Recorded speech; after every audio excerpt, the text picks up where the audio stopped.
Today I'm going to continue with the grade 12 general practice questions for end of term 2. These are the focused questions for the exam. Let's get started. Here we have two resistors in series to a battery. I like to just draw it out so I can see what I'm doing. Here is my battery and I have two in series. That means they are side by side in the same path, series like this. And then I have them, which is 30 ohms, and then we have 20 ohms. And the battery itself is 150 volts. Okay, so that is volts, that is ohms, ohms. Find the total resistance. So that's easy, you just add them, right? So you'll just do 30 plus 20, and that will just give me 50 ohms. Find the current passing through each resistor. So it's the same current, so I will not do it two times. I will find the current one time. It's the same current here, here, here. It is only one path. So I will do the I, and this is the I total. I'm writing a little t next to it. So it's the I total, which is the V from the battery, over the total resistance, R total. So I is V over R. You'll do it one time. We will do it 150. 150, and I'm going to divide that by the total resistance. 150 over 50, of course, is 3 amps. Now I know the current flowing through the circuit in whichever direction is 3 amps. No matter where I am, I have 3 amps of current. Using that, I can answer part C. Find the potential difference, the voltage across each resistor. Now that I know the current flowing through this is 3 and the resistance is here, this is 20, the resistance is here, I can find it. Again, I can do two ways. I can use my voltage divider and I can solve it without using the current, like I did in the previous video. But now let's use Ohm's law because we have the current now. So I will call this just R1 and this is going to be R2. So for R1s, I'm going to find V, I'll call it V1, equals I R1. That is my current. So now what I'm going to do is put the number 3 in here, and I'm going to multiply that by 30. 3 times 30. 3 times 30 is 90 volts. 90 volts. So out of the 150, this is taking 90 volts. Now I can just simply subtract 150 and 90 to get the rest for this resistor. I could do that, or I can solve it again. It doesn't matter how. I'll show you this again anyway. This is V2 now, and I'm going to do IR2. I can do it this way, and I will do, what's it on? 3 times 20. 3 times 20. What's 3 times 20? 20, 40, 60. That is 60 volts. Very nice.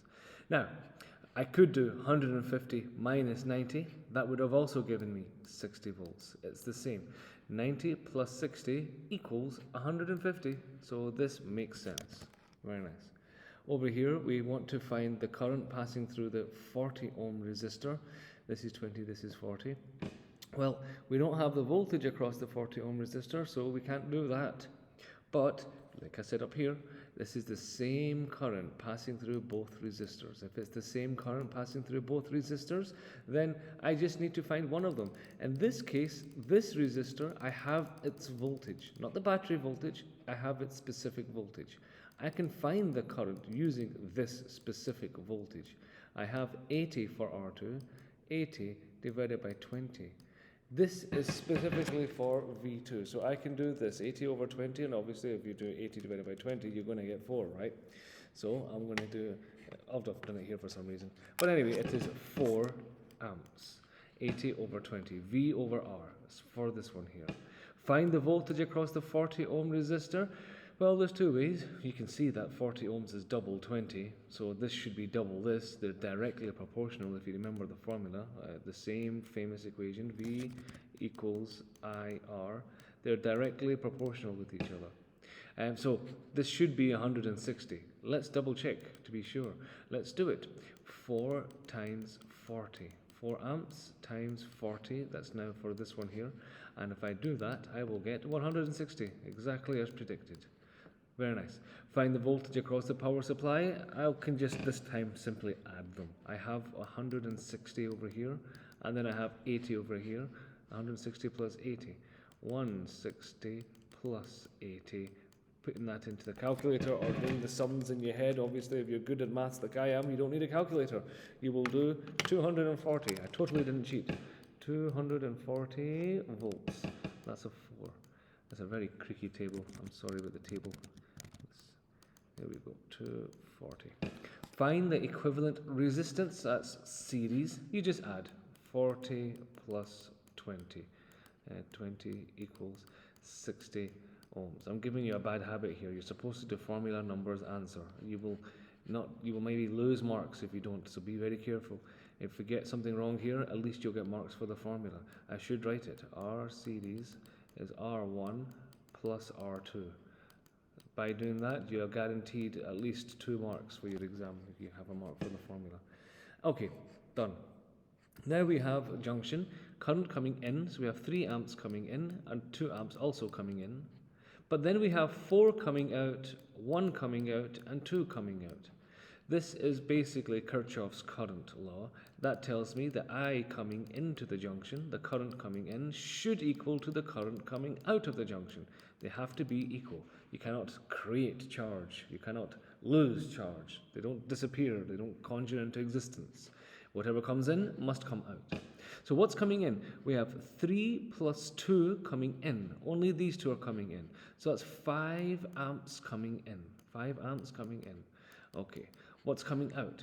4 plus 2 plus 1. That's 7 amps coming out. 7 amps. Okay, hold on a second. There's something missing here. 5 is not equal to 7.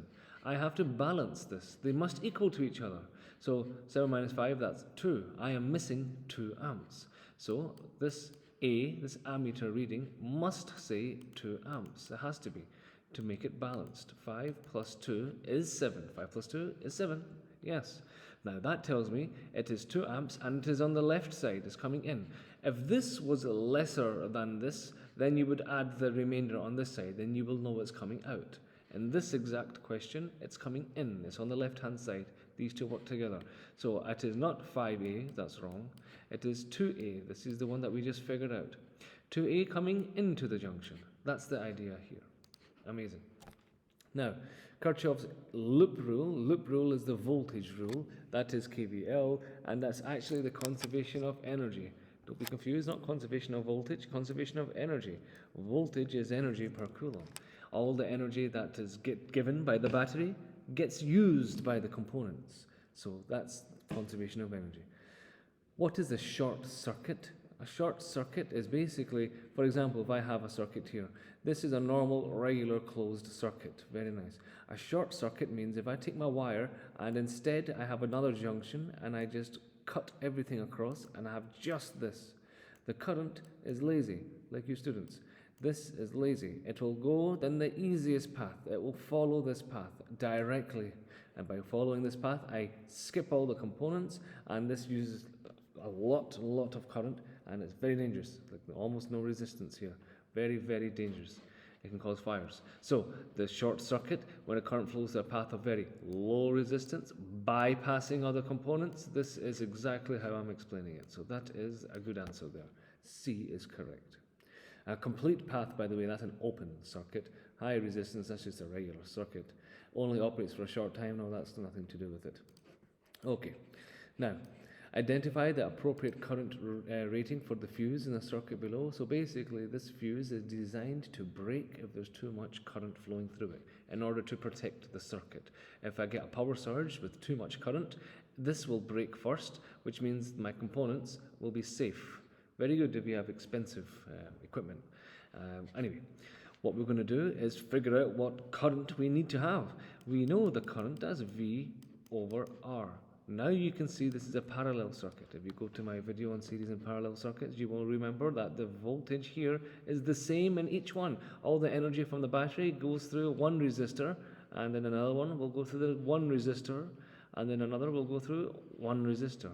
So they all have the same voltage. They're all 240. So this is easy. 240 divided by R.